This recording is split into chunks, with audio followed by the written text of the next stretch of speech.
bringing Shadow Rider. Exactly. Because even within this team, Shadow Rider, it can do a lot of damage, especially into some of Jonathan's Pokemon. Like, we got his Calyrex Shadow Rider and the Roaring Moon. It can do some damage, but it's also very tricky because it's still very weak to Jonathan's own Calyrex Shadow Rider and doesn't want to take too many ghost attacks. Neither does pretty much anything else on Ryan's team except for Roaring Moon. But we can see our two players, they are preparing for this top 4 battle. The stakes have not been higher yet so far. We have, again, a rematch of round 2.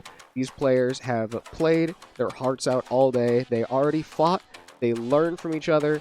Jonathan, again, we can clearly see, again, has been adapting, been changing his strategies, overcome matchups he previously lost.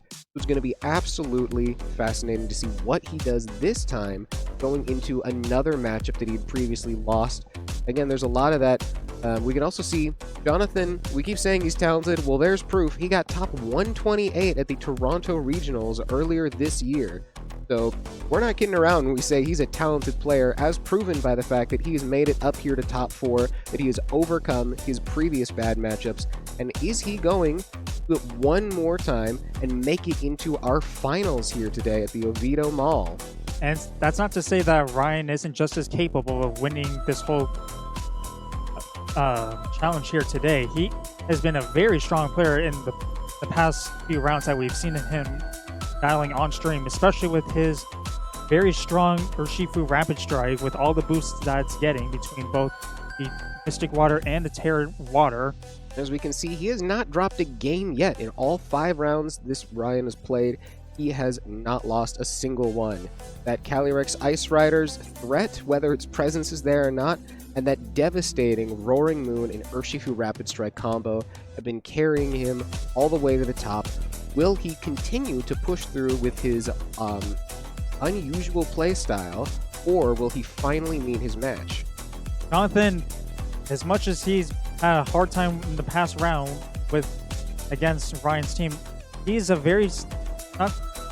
a very skilled player. He can make the adjustments to do exactly what he might need to do to really turn this battle around and really run it back after a tough matchup in round 2. And it's a very good team. He's got that the same Roaring Moon that Ryan has been using, such an advantage. Got that Terra Ghost Shadow Rider. That Astral Barrage does a lot of damage. He also has that Terra Water Surging Strikes Urshifu that, again, we've been seeing so much work from Ryan.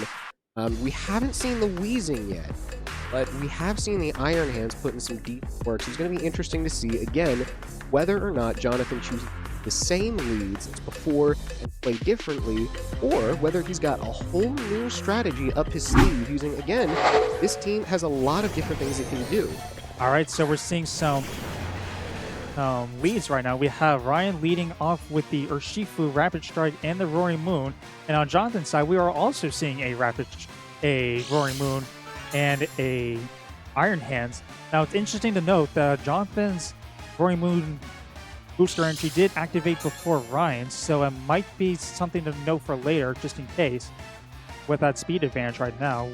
Exactly. It could be a speed tie, or it could be very telling that Jonathan's Roaring Moon has the speed advantage. But what's going to be interesting is to see what the Iron Hands does here. The Roaring Moons can't hit each other very hard. They're both Dark type, so they both resist each other's knockoff. Neither one is a stab acrobatics right now. Whereas both of the Roaring Moon's partners are fighting types that seriously threaten those Roaring Moons unless they Terra. But interesting to know, actually, with Ryan's Urshifu Rapid Strike, it actually doesn't have any fighting moves on hand. It has just water.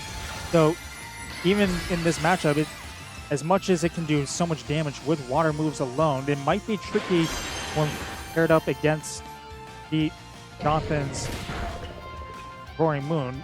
We can see that not only does Ryan immediately go for that Terra Water, that devastating Surging Strikes we've already seen, but it doesn't get a chance to do it thanks to Iron Hand's Fake Out. Jonathan using that, again, we see that Roaring Moon outspeeding Ryan's Roaring Moon. Ryan's Roaring Moon going for that acrobatics, whereas Jonathan's sets up that tailwind, making sure it is faster for the foreseeable future. Ryan opting to go for... But we'll see what they go for, right? Yeah. For now, again, it's going to be interesting. Normally, when we see Ryan decimating enemy teams, he's doing it with that Tailwind setup and with that Surging Strikes, Mystic Water. It's interesting to see now his opponent got their Tailwind up first. So we're going to have to see how exactly he plays this differently. We do see the Urshifu go for the Surging Strikes after taking a knockoff, removing that Mystic Water, lowering Surging Strike's power a little bit, and it looks like this Iron Hands is going to survive. It looks like knocking off that Mystic Water did make a big difference. That extra 20% of power from the Mystic Water might have been enough to KO the Iron Hands, but instead, it's going to bring the enemy Roaring Moon really low and heal up all the way back above half. Urshifu being in a position now where might not be able to take another hit from either of Jonathan's Pokemon. And even then, we have Ryan, his own Roaring Moon was brought down to such low HP after being able to live a Surging Strikes from the Urshifu. That knockoff really did matter in the long run, being able to recover so much HP afterwards. It might be able to take another Surging Strikes this turn. We're going to see a Terrestrialization coming out from Jonathan's side. He is going to go for the Terra Water, so it's going to be able to stick around for just a little bit longer against Ryan's Pokemon. And as you were saying, this Urshifu does not have any fighting type moves. That means it is unable to threaten even neutral damage on either Pokemon. If both Pokemon on Jonathan's team are going to resist that Surging Strikes, powerful as it is not going to be doing very much right now. Ryan decides to go for the double protect. He's going to protect both of his Pokemon, stall out a little bit more of Jonathan's Tailwind, and maybe see what Jonathan is trying to do here, maybe trying to gather a little bit of information. Again, we still haven't seen either of these trainers' Pokemon they've gotten back. We've only seen their leads so far, who've been absolutely slugging it out, knocking off and acrobaticsing, Surging Strikesing each other. So it's interesting to see. We can see another acrobatics comes out, and Urshifu survives just barely. Ooh. Again, without that Terra flying, that acrobatics is not stab. It's not going to do that much, and it's going to let Urshifu taunt the Roaring Moon, making sure that Roaring Moon will not be able to get up another Tailwind once it goes down. You can see not only does Iron Hand survive Roaring Moon's acrobatics, but that allows it to go for Drain Punch, finishing off that massive threat on Ryan's team. Urshifu going down right now, and which gives Jonathan a bit of an advantage right now out of a 4-3. We're going to see Ryan, he's immediately switching into his Landers. Interesting to peek again. I don't think I saw the Calyrex on Ryan's team. He still just doesn't need it. So doesn't seem like it, no. So we've got that again. This is the Life Orb Landers with that Red Sandsear Storm that we have already seen betray a few players, and also that devastating Earth Power. Again, the Roaring Moon, because it is not terrestrialized into a flying type, it is vulnerable to that Earth Power. That Iron Hands with only resisted move, and then that not particularly powerful Heavy Slam. I don't know, do you have any idea what the base power of Iron Hand's Heavy Slam on Lando is? Oh, I couldn't tell you either way. I don't use... The point is, either resisted moves or non-stab moves from the Iron Hands, and if we are going to see the Earth Power come out into the Iron Hands, removing that for good, so it cannot threaten Ryan's Roaring move with those fighting type moves any longer. Jonathan going for the knockoff into the Landers does a little over half damage, and a lot of damage right there. And we see Jonathan's Tailwind does go down. So now... No, Ryan's Tailwind has gone down. Right. And now we've got... Now we see the Calyrex Shadow Rider come in. Now, remember, that Urshifu of Ryan's haunted the enemy Roaring Moon. Ryan can outspeed and set up... Actually, no, Ryan can't outspeed. Because remember, we've seen Jonathan's Roaring Moon outspeed Ryan's over and over again. So unless this happens to be a speed tie, Ryan will not be able to get up a Tailwind before the enemy Roaring Moon finish off Ryan's roll. Jonathan going for the acrobatics into Roaring Moon, knocking it out. Gives a free hit for Jonathan to hit into the Landorus.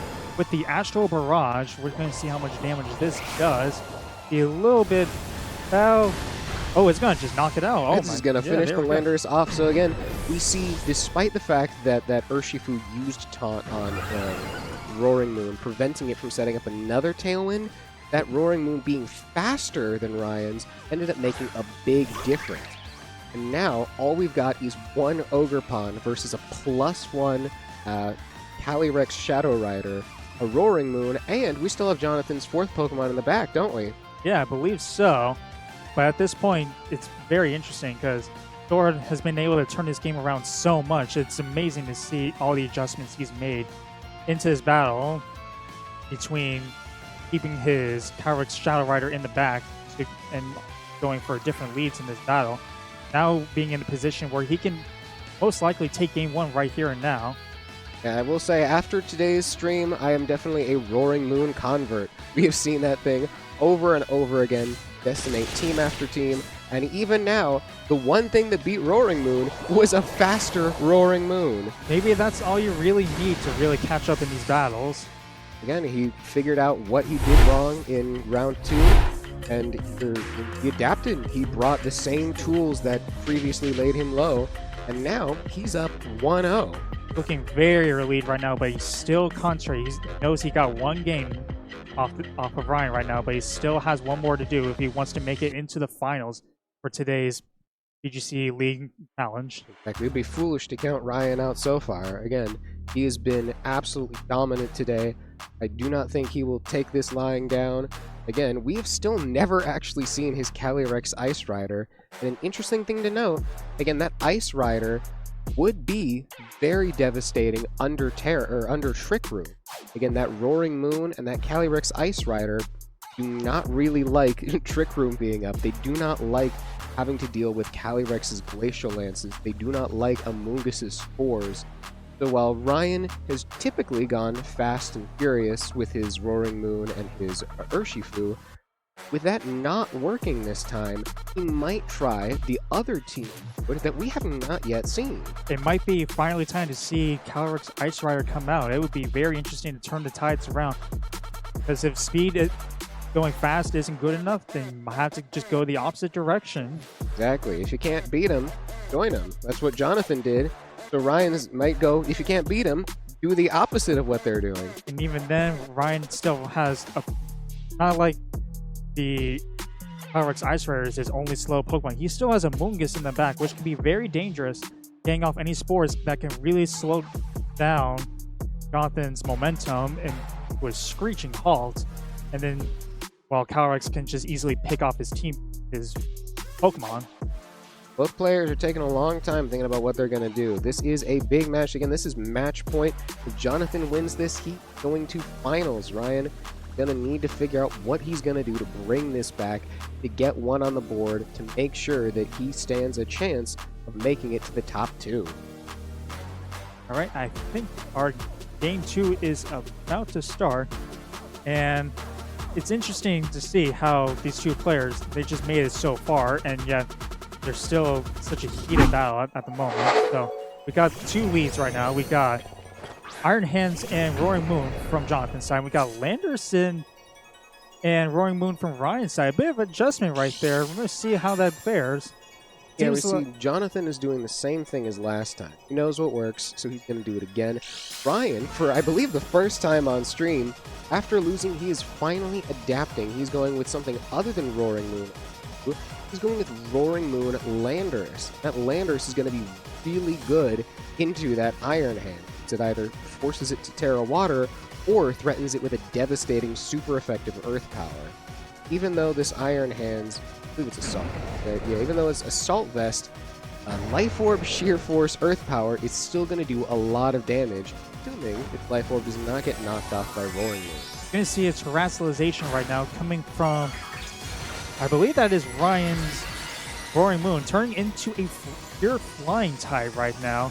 So it can get some good damage off, maybe do an Acrobatics.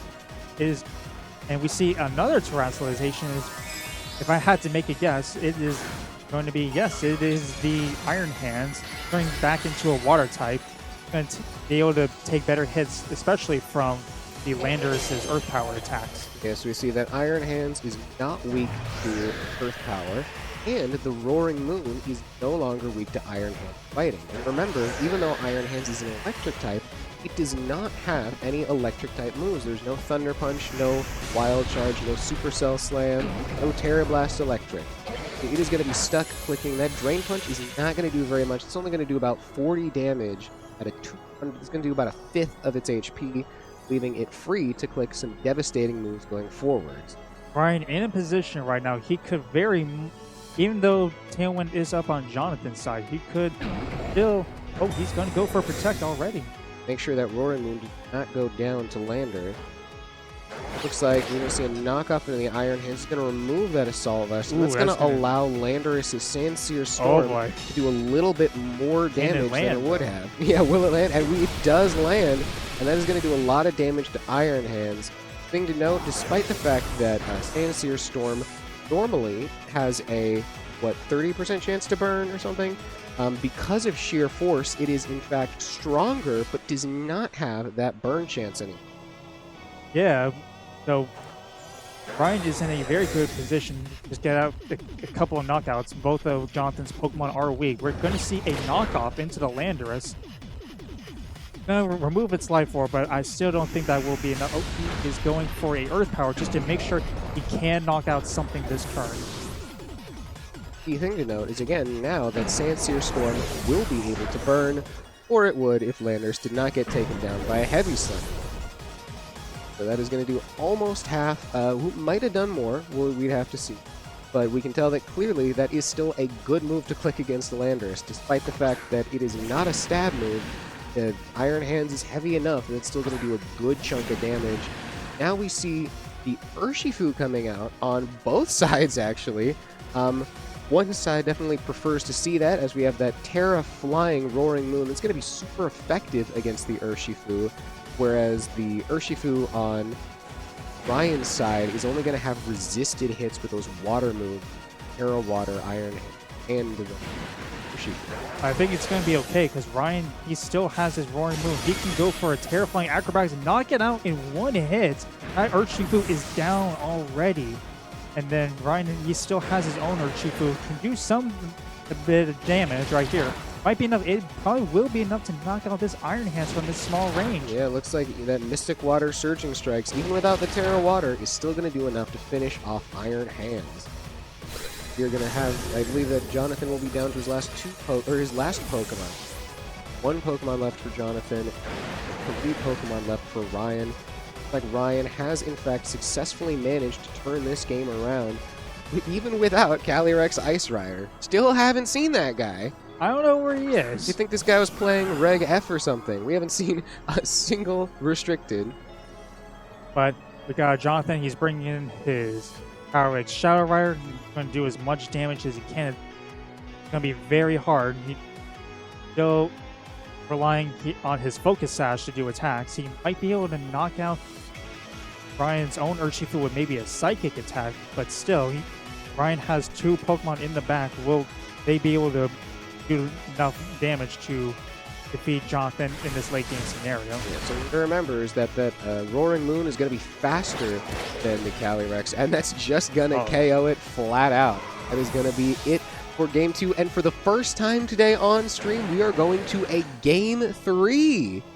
Again, both of these players, we've been talking them up so much, and you can see why. Neither of these players are willing to go down without a fight. They are constantly adapting. They're constantly changing their game plans to figure out what they did wrong in the last game that let them lose, and they are coming back swinging, desperately clawing for that chance to get in the top 2. These players are very resilient. They both have a game in this round right now. They've both seen what they can do. Jonathan has the potential to really change it around and be able to secure a victory and make it to the finals. But it's going to be very tough because Ryan is just as willing to adapt, just not enough that he can take that top seed also. Exactly. Even though Ryan brought the same 4 Pokemon last game, just changing the order a little bit gave him a huge advantage in that lead and then allowed him to take the game over Jonathan, keeping the Urshifu in the back, saving it for when he really needed it against that Calyrex to break that Focus Sash, and letting the Landorus do a whole bunch of damage against the Roaring Moon and Iron Hand. Question is, will Jonathan bring that same lead that's worked once but not twice, or will he switch it up and go with something different for Game 3? It's interesting because even aside from the change in leads for Ryan in this game too, he also did the Terra flying on his Roaring Moon, which made it more interesting because that removed its fighting weaknesses, which made it a lot harder for Jonathan's Iron Hands to adapt. Yeah, I think this is the first time today that we've actually seen that Roaring Moon terastallize. Most of them have stayed Dark and Dragon the whole time, but again, knowing that that Iron Hand doesn't have any electric, carrying into a flying type and letting that Acrobatics rip ended up being a brilliant adaptation for Ryan. Despite how powerful that Terra Water, Mystic Water, Surging Strikes is, Ryan knows when it's time to throw in the towel and was able to switch up his Terra for great effect. We're going to be jumping here into Game 3, our first of the night. I am very excited to see what these players do here, because these are both extremely talented players, and this is for nearly all the marbles. This is for top 2. This is to figure out who the finalists are going to be. We're going to see the Roaring Moon and the Iron Hands once again from Jonathan, and the Landorus and the Roaring Moon once again from Ryan. Same leads as last round, so we got to see if any other adjustments might be made. Maybe Ryan would go for a different terrestrialization. Maybe Jonathan will go for switching out. It's all up in the air at this point in the battle. But there's so many different possibilities that we can count on happening in this final game between these two players. Exactly. One of the big questions is going to be, again, like you were saying, what these players have in the back. Are we going to finally see that Calyrex Ice Rider? We have that Urshifu and that Shadow Rider in the back. And can Jonathan, again, that Shadow Rider is a very powerful Pokemon. If Jonathan can get the Tailwind advantage, start clicking those Terra Ghost Astral Barrages, that's going to do a lot of damage, especially if Roaring Moon is flying. Looks like Ryan is opting to go for probably a similar strategy for what he went for in Game 2. You're going to see a terrestrialization happening right now. We got the terrestrialization on Ryan's Roaring Moon back into the flying type again. Set up Tailwinds or do boosted acrobatics attacks. And is going to make it more resistant to Iron Hand's fighting attacks, but it's going to make it weaker to potential Calyrex Astral Barrage as well. Fake Out goes into the Commander. It's not doing any damage this turn, but not a lot of damage out, but that's okay. I think we can see Tailwind has gone up on both sides of the field, meaning that neither is going to have any speed advantage for the remainder of the game, making it also much harder for Calyrex Shadow Rider to operate in the future. It won't be able to outspeed that Roaring Moon. It's 4 times effective knockoff. Seems to me like Jonathan or Ryan's going for a pretty strong play into this next round. I think he wants to really just try to hammer it in, try to get a few quick knockouts if he can, just to make sure that he can always have the upper advantage in this battle, because that Iron Hands is a pretty difficult Pokemon. Even if it terrestrializes, it can do some big damage potentially to either of his Ryan's Pokemon. Yeah, but the issue is, again, that Roaring Moon is going to prove to be a big issue. It doesn't have an item. Jonathan's Roaring Moon can't use, or its knockoff is going to be relatively weak at only 65 base power. You're going to have Iron Hand's Heavy Slam, assuming it survives, which is not going to do. It's not going to survive very long at this rate, given how low its HP is. But it's only going to have that medium Heavy Slam and that not very effective fighting for that Roaring Moon. That Roaring Moon not only threatens Urshifu and Calyrex in the back, if that's what Jonathan has, but it resists just about everything on the field now. Players have made their moves, or at least Ryan has. It's interesting because at this point, we have a Protect going into the Landorus right now. Not opting for a quick KO, and then we've got a knockoff into Ryan's Roaring Moon. That knockoff is not going to do very much. That acrobatics is going to do a lot, though, to the Roaring Moon. That's the power of that Terra flying acrobatics, turning that into a 110 base power stab move. It's going to bring Roaring Moon all the way down into the low yellow, allowing it to be picked off next turn if it doesn't do something major. All these Pokemon are in range of possibly getting knocked out in this next turn, so anything could really happen between both these players. Maybe want to play Protect something or switch something out for later. I've already seen this Landorus go for Protect. Probably not going to try and gamble on double Protect. That's, again, only a 1 in 3 chance of working. It's not necessarily worth gambling if you out in this. Exists a potential knockoff, because again, it still has that life orb. Knockoff is going to be the strongest move into it. Heavy Slam probably can.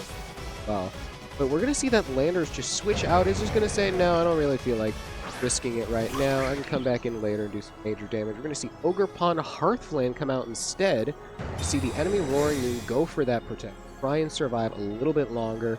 That Iron Hand, both Roaring Moons are going to Protect. Both Roaring Moons go for the Protect, and then we have Iron Hands going for a Heavy Slam straight into that Roaring Moon, but doesn't do any damage. Ryan, both Tailwinds are out for this, and now we're going to see if they decided to set them back up or go for just an all-out attack. And Jonathan's positioning is looking a little bit rough, being unable to and still threaten that Roaring Moon, but he does still have his Terra and fully healthy Pokemon in the back. So depending on what those are, how he plays them, that could make a big difference. We are going to see the Ivy Cudgel come out and is going to finish off that Iron Hands. Iron Hands is done for good. Also allow Jonathan to switch in something free. Jonathan is able to bring in his Calyrex right now.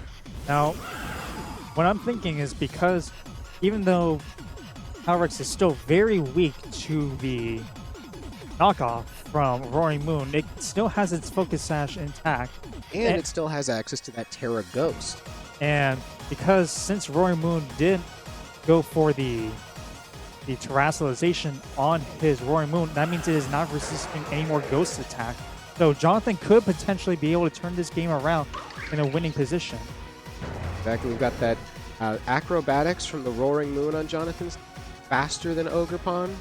We've got that Astro Barrage. Astro Barrage plus Acrobatics would probably take out the Ogerpon, but instead we're just going to see the Calyrex go for Protect. It looks like he wants to get a little bit more chip damage with his own Roaring Moon before trying to have Calyrex take it out. We're going to see that Ogerpon protect itself from Acrobatics instead, actually, taking a little bit of damage from that spiky shield. And we're going to see the knockoff come out, but it is going to be blocked by that Protect. We're going to see a turn where not much happens. Tailwind continues to tick down, but both players have the same Tailwind. We're going to see, we're in pretty much the same position, right? Calyrex can put in some big damage, assuming it's able to pick up the KOs, and assuming that Roaring Moon does not get KO'd by the other Roaring Moon. Important thing to note, Jonathan's Roaring Moon is faster, but we're actually going to see Calyrex just switch out here. Calyrex is switching out into the Urshifu Rapid Strike, full HP. We're going to see how much damage this can potentially do. The Ogerpon does go for the Follow Me, so we're going to see Jonathan's own Roaring Moon go for the Acrobatics, unboosted by any Terrestrialization, but still does a lot of damage into that Ogerpon. Jonathan is going to remove that Urshifu safety goggles. Not going to do a lot of damage, and unless Ryan has a Moongus in the back, which I do not believe he does, not really going to help him in the long term. But we do still get to see, again, what these players do with their Roaring Moons. These are incredibly potent field. What each player chooses to do with their Roaring Moon is going to be very telling. And remember, Jonathan still has that Terra Water. He can, or any Terra, he can still go for that Terra Water on his Urshifu. And now that knockoff will still be pretty weak since he's already lost his item. I still think it's very crucial that Jonathan is able to knock out the Roaring Moon on Ryan's side. That's his key to being able to have the fastest Pokemon on the field, because at this point, a lot of Ryan's Pokemon have taken damage, and if Jonathan can put himself into a scenario where his Power Shadow Rider is the fastest Pokemon on the field, he can go for a Terra Ghost, do as so much damage as possibly can with those Astral Barrages, and may be able to pick up a few KOs before Ryan is able to really counter in. But neither of these players are willing to take any risks, going for 3 Protects and a Follow Me this turn. Both players are probably going to try and get up their own Tailwind. They have been battling it out for Tailwind for, it's been 8 turns now. This is turn 9, I believe, just based on the Tailwinds alone. They are both adamant about getting speed control. Both players have so many powerful Pokemon on their team, both on the board and in the back. It really does come down to get their big hitter in the right position at the right time with the right Tailwind. Follow Me coming in from the Ogre Pond. We're going to see probably a Aqua Jet going in to knock out. Oh, it does not knock out the Ogre Pond. Tailwind coming in from Jonathan's Roaring Moon. We're going to see Ryan probably follow it up with his own Tailwind. Again, we're back where we've been for the past few turns, just constantly setting up Tailwind. We have to be in that same position. These 2 Roaring Moons are so important to these 2 trainers because they need to get the speed up. If Ryan can, if Jonathan can knock out Ryan's Roaring Moon, then he has the upper advantage because there's nothing else that can outspeed a Power Shadow Rider from Jonathan's on Jonathan's side. Exactly. Neither of these players are taking any chances with another Spiky Shield and another Protect coming out from the Ogre Pond in the Urshifu. Roaring Moon is going to do a little bit of damage to Roaring Moon, and then Roaring Moon is going to hit into Urshifu. Are you confused yet? No? Good. Both of these players, again, they know exactly how much is on the line. They are not willing to take any chances. Ryan, scouting around, see what he can possibly has left to do in these battles. He's still being undersped by Jonathan's own Roaring Moon, so we can only do so much. And even then, I'm thinking it doesn't matter at this point what happens, because since Jonathan's Roaring Moon can outspeed Ryan's own Roaring Moon, and we're gonna see its terrestrialization. Actually, if I had to guess, it's gonna be from the Urshifu going for a Terra Water, getting extra damage. Probably gonna try to go for a knockout into one of Ryan's Pokemon that are such low HP. And again, both of these Pokemon are all 4 of these Pokemon, I think they're at very low HP. See another Protect coming out from the Roaring Moon, another Follow Me coming out from the Ogre Pond. The Urshifu is going to go, it has no choice but to go into that Ogre Pond. It's going to finish it off with that Aqua Jet and with Terra Water to make sure no chance of missing the KO. That Roaring Moon, doesn't really matter what it does because it's just going to get protected by the enemy Lion's team. Ryan, with one less Pokemon on his side of the team, he still has his own Urshifu, and he still has his Landers in the back. Can he actually make any adjustments to really be able to turn this game around? It's going to be very difficult at this point with Ryan's Roaring Moon at such low HP and the Terra Water boost from Jonathan's own Urshifu being able to throw off any Aqua Jets that might be able to KO the Roaring Moon even sooner. Again, these players are in a little bit of a mirror with both having a Roaring Moon and an Urshifu Rapid on the field. The Urshifu on Jonathan's team is going to KO Ryan's Roaring Moon, finally getting off that major piece that has been such a threat, such a thorn in Jonathan's side, such a thorn in so many players' sides today. Finally going down. Ooh. And we're going to see Ryan's Aqua Jet is not quite able to KO the Roaring Moon on Jonathan's team, and it is just barely going not KO the Urshifu with acrobatics. I think Jonathan might actually be in a winning position right now, having both acrobatics to go straight into the Urshifu and an Aqua Jet to go into the Landorus. We might be able to see Jonathan actually pull it through right now. Well, an interesting question is going to be which Urshifu is faster, and it looks like that Jonathan's Urshifu is going to outspeed, going to KO Landorus with Aqua Jet before, of course, Ryan uses his own Urshifu to KO Roaring Moon with an Aqua Jet. All right, I forgot. He's got his own Aqua Jet. But it's okay because in the back, Jonathan still has a full health Calyrex Shadow Rider, and they can just eat any attack and still do some really big damage with Astral Barrage or Psychic and really be able to wrap up this game nice and tidy. And it looks like Ryan is down to his last Pokemon. It looks like Ryan's luck has finally run out. An absolutely amazing run from an extremely talented player. Again, not seeing that Calyrex Ice Rider once is absolutely hysterical, but also shows how talented he is, being able to make it all the way to top 4 without even needing a restricted Pokemon. But we see Jonathan making it to top 2. He is going to be one of our so finalists. Ecstatic right And now. can you blame him? He has made such a grueling climb, constantly losing to Calyrex Ice Riders and then constantly adapting, coming back, and beating those teams that once gave him so much trouble. Honestly, it was a really amazing battle just to watch both these players. Like both of them were just so resilient. They did not want to give it up, especially in that late game where they're just constantly protecting each other's Pokemon because they knew as soon as one goes down, it's all going to snowball from there at that point. Exactly. Both players knew exactly how they wanted their end games to go, and both players played towards it consistently, reliably, and very impressively. But in the end, Jonathan is going to take it. He's going to be one of our finalists. He's going to be one of the 2 with a chance of making it out with the championship title and with that 15 extra championship points for his name. I think at this point, I mean, we have on the opposing side, we have who was on our side? We had both Adrian and we had who was the other one? It was the We have Adrian and we have Caden. We're going to see which of them. One of them is going to be our finalist, as well as Jonathan. One of them is going to end in 3rd place. Right. But with that, we are going to go to a short break right before finals. So stick around because there's a lot more to come.